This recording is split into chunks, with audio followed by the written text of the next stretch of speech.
ఒక ముస్లిం తమ్ముడు నిజం చెప్పాడు. ఏం తెలుసా? హైదరాబాద్ పక్కనే ఉన్న సికింద్రాబాద్ కాన్స్టిట్యున్సీకి హైదరాబాద్ కాన్స్టిట్యున్సీకి ఏందిరా తేడా?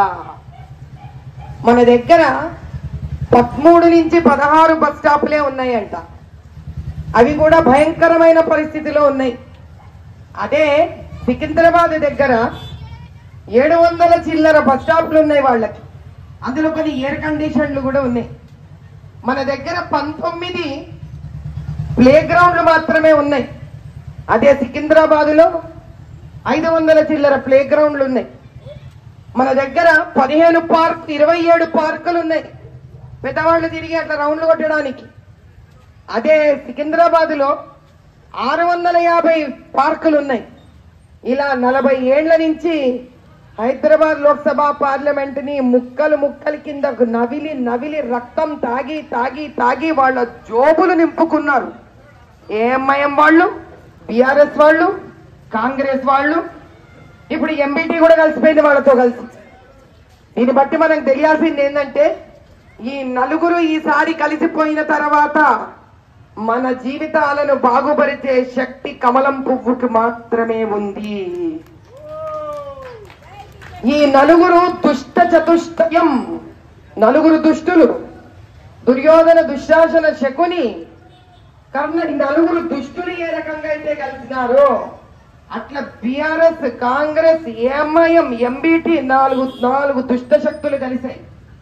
ఈసారి మనము మోదీ గారి ఆధ్వర్యంలో కమలం పువ్వుని కనుక ఎంచుకోకపోతే జీవితంలో వీళ్లను మళ్ళీ మనము ఎప్పుడూ కూడా పికిలించడానికి ఆలోచించవలసి వచ్చిన సమయం వస్తుంది.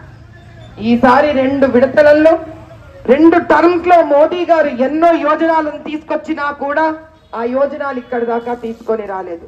వీళ్ళ దుర్మార్గం ఎంత భయంకరంగా ఉంది అనంటే సగం దూరం రోడ్లు వేస్తారు, సగం వెయ్యరు రోడ్లు. వీళ్ళు సగం డ్రైనేజీలు క్లీన్ చేస్తారు, సగం డ్రైనేజీలు క్లీన్ చెయ్యరు. క్లీన్ చేసిన డ్రైనేజ్ కష్టపడితే తీసుకెళ్లి రోడ్డు పక్కన డ్రైనేజ్ మ్యాన్ హోల్ పక్కనే పెట్టేస్తారు. ఆ చెత్తని వర్షం వస్తే మళ్ళీ అది అందులోనే పడిపోతుంది. తాగే మంచినీళ్లలో డ్రైనేజ్ నీళ్లు కలుస్తున్నాయి. నేను ప్రతిరోజు పాదయాత్ర చేస్తూనే ఉన్నాను. ఆ పాదయాత్రలో భయంకరమైన పరిస్థితి. త్రాగడానికి మంచినీళ్లు లేవు, రోడ్లు సరిగ్గా లేవు, డ్రైనేజ్ ఓవర్ఫ్లోలు అవుతున్నాయి. ఆ ఓవర్ఫ్లో అయిన డ్రైనేజ్ ఎంతకాలం అవుతుంటుందో ఎవ్వడికి తెలియదు.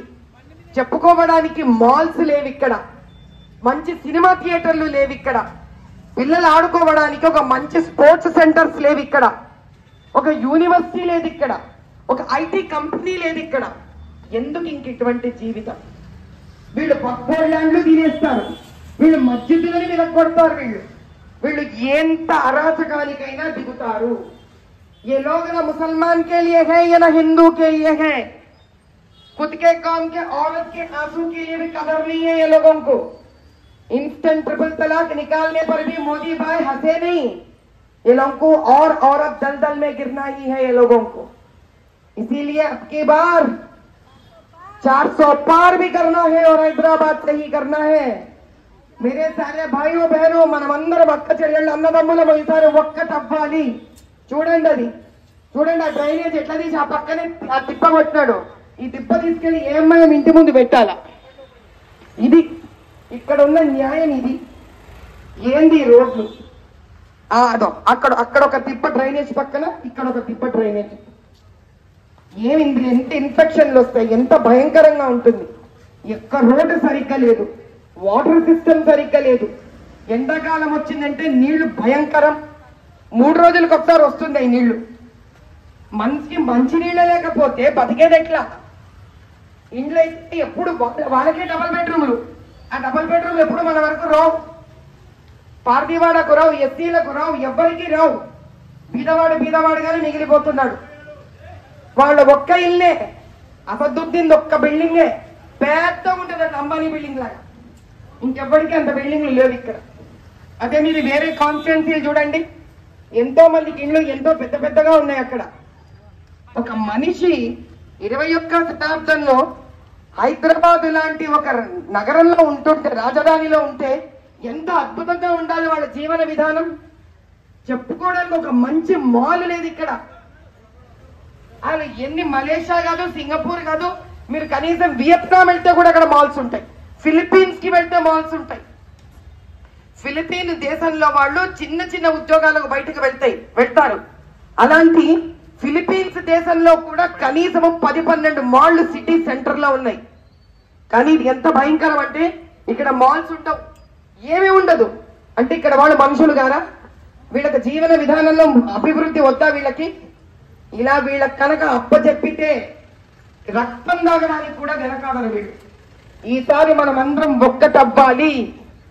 కాంగ్రెస్, బీఆర్ఎస్, ఎంబీటీ, ఏఎంఐఎం ఒకటైపోయాయి. ఈసారి ఆలోచించుకోవాలి.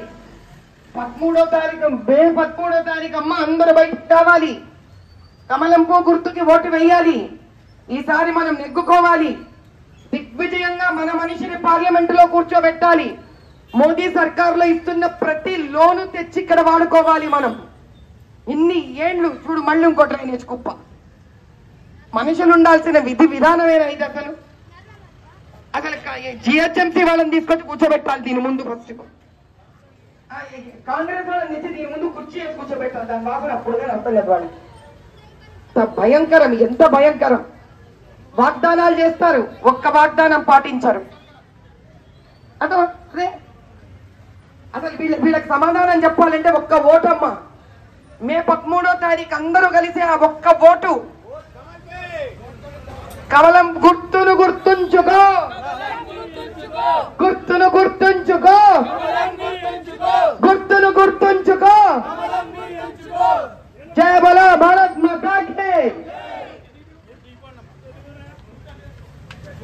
ఏ రకంగానైతే సింహాన్ని చూసి 4 కుక్కలు జత చేరాయో దీన్ని దృష్టిలో ఉంచుకొని ఈరోజు పోటీ మాధవీలత గారు మరియు ఎంఐఎం మధ్యలో ఉంది.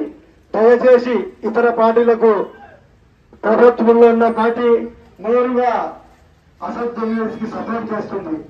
ఈరోజు ఒక సింహాన్ని చూసి నిన్నటి వరకు నా అడ్డని ఎవరు చేయబెట్టలేరు అని ధ్యాసలో ఉన్న నాయకులు ఈ రోజు వీధిన తిరుగుతూ ఒక్కొక్క పార్టీ దగ్గర తిరుగుతూ క్యాండిడేట్ ని నిలబడుతూ నాకు సపోర్ట్ చేయనని బతిమలాడుతుందంటే దీనికి ఏకైక కారణము మన లేడీ సింహం, మన అభ్యర్థి మాధవీలత గారు.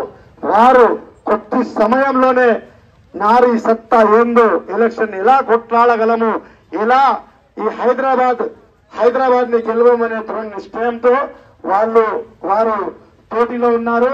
దయచేసి మీరందరూ కూడా ఒక్కొక్క ఓటు చీలకుండా మీరు అందరు 13వ తారీఖు రోజు మీరే కాక మీ కుటుంబ సభ్యులతో మరియు హైదరాబాద్ లో ఎక్కడైనా మీకున్న పరిచయం వాళ్ళు చెప్పి ఈసారి ఇతర పార్టీలకు ఓటేస్తే మనము చీలిపోతే ఓడిపోతామని వాళ్ళకి చెప్పి ఏకంగా టీఆర్ఎస్ కానివ్వండి, కాంగ్రెస్ కానివ్వండి, అలాగే నిన్నటి వరకు పెద్ద శత్రువు అని చెప్పుకునే ఎంబీటీ కూడా ఈ రోజు ఒక సింహాన్ని చూసి 4 జతయ్యారు. కాబట్టి మీ అందరితో ఒకటే మనవి చేస్తున్నాను, ఎదుటోడు భయపడ్డాడు, భయపెట్టడానికి ఒక సింహం వచ్చింది.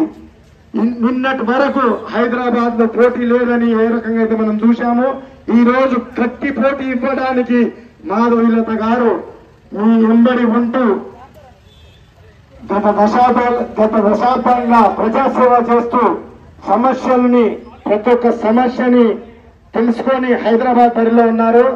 మన గౌతమ్ గారు ఆర్మీ పర్సన్, వారు మాధవీలత గారిని సన్మానిస్తున్నారు.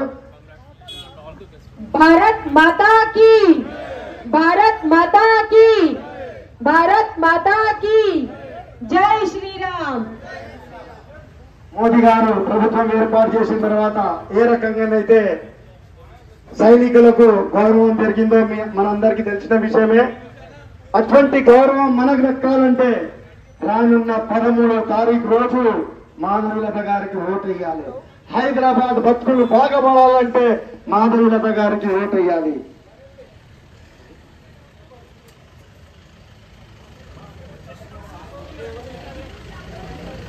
కమలం పువ్వు గుర్తుకే, కమలం పువ్వు గుర్తుకే, గుర్తు గుర్తుంచుకో. కమలాన్ని ఎంచుకో, గుర్తుంచుకో, కమలాన్ని ఎంచుకో. మాధవిలత గారు మీ యొక్క ఆశీర్వాదం పొందడానికి మీ వాళ్ళకు విచ్చేశారు. దయచేసి మనము ఎవరిని అనుకోకున్న విధంగా మాధవిలత గారిని 13వ తారీఖు నాడు ఓటేసి గెలిపిస్తే కమలం పువ్వు గుర్తు